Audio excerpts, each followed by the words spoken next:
Quand ce mec va lui manquer de respect, il va lui faire ça.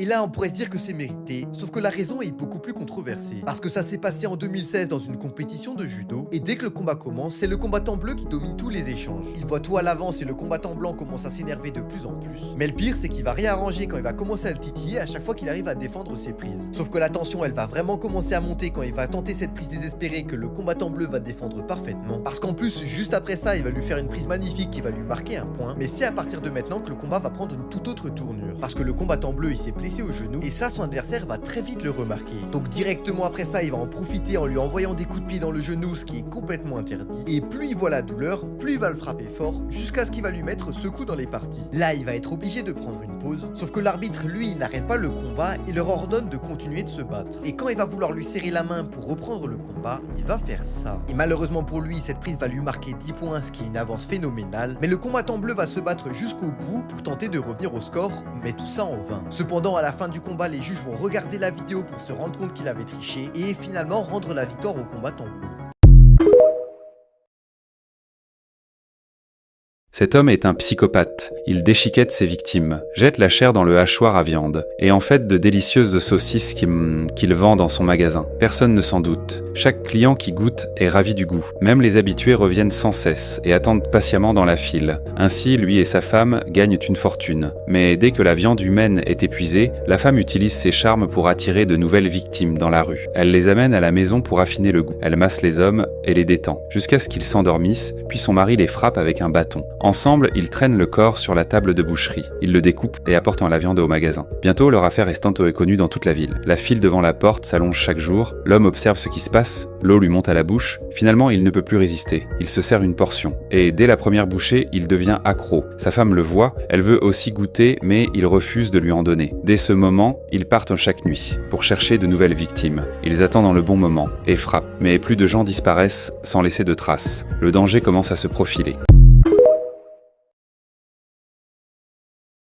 Un homme sort discrètement d'une bouche d'égout et pose silencieusement une planche à roulettes sur le sol. Il s'allonge dessus, sur le dos, et glisse rapidement jusqu'à passer sous un camion, puis jusqu'à un second où il s'arrête au niveau de l'arbre de transmission. Là, il installe son matériel, se dissimule soigneusement sous le véhicule et récupère sa planche pour ne rien laisser apparaître. Dehors, les forces spéciales patrouillent. Peu après, le camion entre dans un grand domaine. Mais à l'entrée, les gardes arrêtent le véhicule pour le fouiller. L'un d'eux se glisse sous le camion. Et là, face à face, leurs regards se croisent. L'homme n'hésite pas une seconde. Il neutralise son adversaire. Il dissimule le corps dans un recoin exigu, revêt l'uniforme du garde et ressort tranquillement, faisant signe au capitaine que tout est en ordre. Profitant de l'inattention générale, il sort une série de dispositifs temporisés de son sac et les place discrètement sous plusieurs véhicules. Puis il se dirige vers un massif de fleurs, enlève sa tenue de camouflage et enfile un élégant costume. L'air de rien, il entre dans la salle de réception, mais il n'a pas fait 3 pas que le chef des forces spéciales le reconnaît. Les unités reçoivent immédiatement l'ordre d'encercler les lieux. L'homme reste calme, il a tout prévu. Il appuie sur un petit bouton. Une déflagration retentit, provoquant la panique. Profitant du chaos, il s'empare d'une arme et repousse l'assaut sans hésiter. À lui seul, il parvient à tenir tête à des dizaines d'adversaires. Cet homme, c'est Jason, ancien agent d'élite. Il s'est retiré après des années de mission sans pour vivre une vie tranquille comme apiculteur. Sa logeuse, une vieille dame bienveillante, prenait souvent soin de lui. En retour, Jason lui offrait régulièrement du miel. Mais un jour, elle est victime d'une escroquerie en ligne. Tous ses économies sont volées. Dévastée, elle a mis fin à ses jours. Lorsque Jason apprend la nouvelle, il est submergé de colère. Il compose le numéro d'un ancien collègue via son téléphone satellite. Avec son aide, il localise le siège du réseau d'escrocs.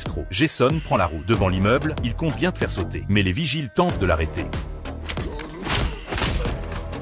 En 2 secondes, il les met hors d'état de nuit. Il entre dans les bureaux avec un jerrycan, arrose les meubles des cendres. Les employés fuient en hurlant. Le directeur tente de l'arrêter, mais Jason l'ignore royalement. Il colle 2 charges puissantes sur le bidon, puis relie les câbles du standard téléphonique à une minuterie. Désormais, si une victime appelle, tout explose. Une fois le système installé, Jason quitte calmement les lieux. Quelques secondes plus tard, le bâtiment est réduit en cendres. Le patron du réseau est rapidement informé. Il interroge le directeur, apprend le nom de Jason et envoie une équipe le retrouver. Sur la route, ces hommes détruisent les ruches de Jason. Ils foncent dans son entrepôt, mais Jason les attendait. Un chauve fouille les alentours. Jason surgit derrière lui et l'immobilise avec une chaîne. Il neutralise ses adversaires un à un. Il ne reste plus que le directeur, paniqué, qui prend la fuite. Mais Jason le rattrape, le sort de la voiture et l'attache sur le capot. Le véhicule fonce droit vers l'océan. Jason compose alors un numéro, et d'une voix froide, il prévient le patron. Le prochain, ce sera vous.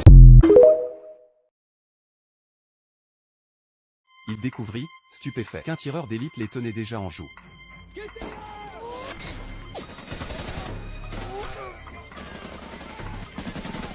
Au son de la détonation, la panique s'empara de la foule, mais beaucoup ignoraient complètement où se trouvait la cible. Ils tiraient au hasard, devenant ainsi des cibles faciles pour le tireur d'élite. Après avoir vu 4 ou 5 camarades tomber, les survivants parvinrent enfin à organiser une défense efficace et couvrir la personne à protéger, qui s'enfuit vers l'arrière. Tous, les uns après les autres, se replièrent vers un conteneur délabré. D'après la cadence de tir et le rayon d'action, ils conclurent que leur adversaire était seul. Un tireur d'élite expérimenté. Plusieurs d'entre eux étaient désormais coincés dans ce conteneur en ruine. Jacques, la personne à protéger, ne supportait plus la pression. Ce coffre métallique ressemblait trop à un cercueil. Il exigea de retourner à la grande maison pas loin d'ici. Leur mission de sauvetage était un échec total. Pendant près de 10 minutes ensuite, le tireur d'élite ne fit aucun mouvement. Pourtant, cette pression écrasante leur coupait le souffle. Mais l'un d'eux ne supportait plus cette tension. Il voulait sortir pour abattre le tireur d'élite.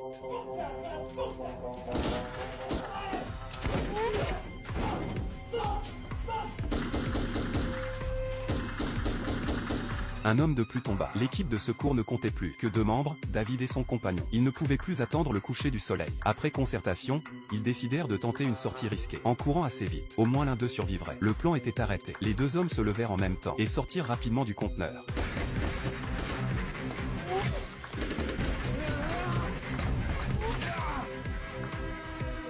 Le premier jour de l'incorporation de la nouvelle recrue, il se retrouve encerclé par 5 chars, leur canon pointé droit sur son visage. Pourtant, le soldat ne montre aucune peur. Un soldat des forces spéciales arrive alors aux commandes d'un blindé. C'est le vice-capitaine de l'unité spéciale. Mais celui-ci n'apprécie pas la recrue, car, lors d'une mission, le jeune homme avait désobéi aux ordres de ses supérieurs. Les trafiquants avaient blessé les commandos à l'extérieur, et retenaient un otage caché dans un coin. En voyant son camarade blessé, la recrue saute d'une tour et cherche une position adéquate. Il remarque que le bâtiment derrière lequel se cache le trafiquant est fait de matériaux composites. Il doit donc tirer 3 balles exactement au même endroit pour percer la paroi et atteindre sa cible. Malgré les ordres répétés du commandant de ne pas tirer, la recrue appuie sans hésiter sur la détente. Les 3 balles transpercent le mur et abattent le trafiquant. Même s'il a sauvé son camarade, il reçoit de sévères critiques de la hiérarchie et est puni d'isolement avec risque d'exclusion de l'armée. Peu après, une femme vient le voir en cellule et sort une bouteille d'alcool de son sac. La recrue rappelle que l'armée interdit de boire et lui demande son grade. Quand il apprend qu'elle est en réalité la capitaine des forces spéciales, il saisit la bouteille et en boit de grandes gorgées. Lorsqu'il la repose, un simple regard de la capitaine lui fait comprendre qu'elle veut qu'il parle sous l'effet de l'alcool. Il reprend donc la bouteille et continue à boire, jusqu'à s'endormir complètement ivre. La capitaine dépose alors sa casquette militaire sur sa tête, pose une lettre de nomination devant lui, et s'en va.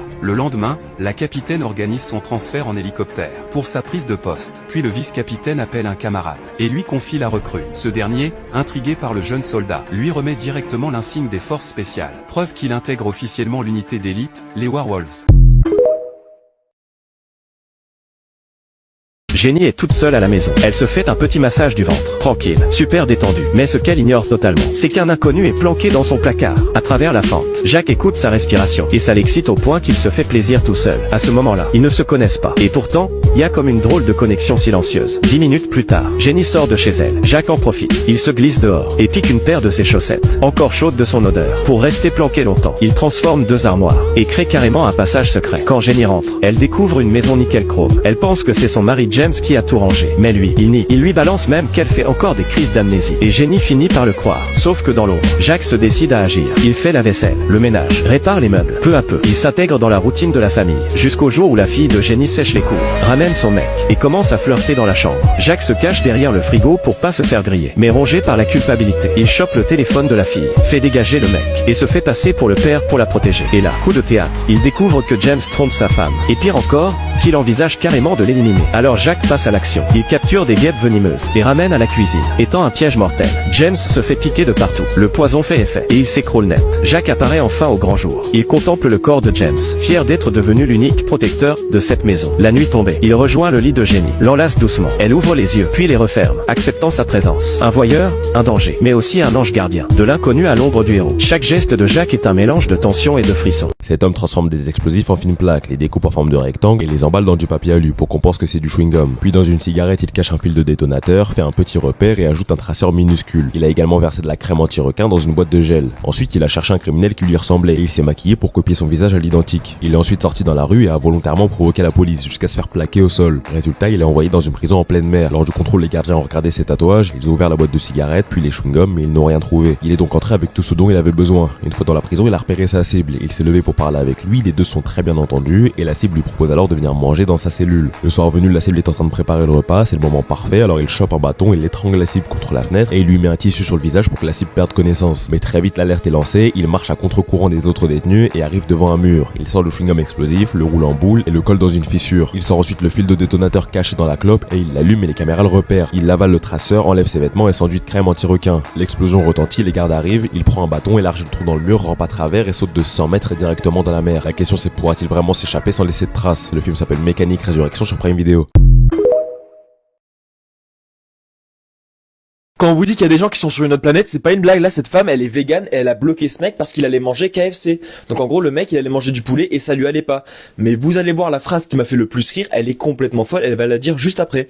Donc en fait, si vous voulez, là au début, il lui dit non, vous pouvez pas aller là-bas, c'est des meurtres de poulet, c'est complètement ouf. Et au bout d'un moment, elle va carrément prendre son téléphone, vous allez voir, elle va filmer la personne, elle va lui dire je vais te renvoyer, enfin je vais envoyer un ticket en mode je vais porter plainte à la vegan community, à la communauté des vegans. Je sais pas si on se rend compte la phrase de ouf. En gros, elle a filmé le mec, elle a filmé sa plaque, regardez la dinguerie. Elle a filmé la plaque, regardez. Elle va carrément dire qu'elle va l'envoyer à la communauté des vegans, comme que le mec est fou. Voilà, regardez la phrase, ceux qui comprennent un peu l'anglais. Même le mec, il était mort de rire. Je ne sais pas si on se rend compte de la dinguerie. La femme, elle est déconnectée, complet. Dites-moi en commentaire qu'est-ce que vous en pensez, vous. Mais je trouve ça ouf. Et dites-moi votre réaction si vous allez manger KFC et que cette femme vous bloquez, qu'est-ce que vous feriez? Moi, perso, j'avoue, je sais même pas comment réagir, là. Je pense que je rigolerais. Et n'hésite pas à t'abonner, ça fait super plaisir.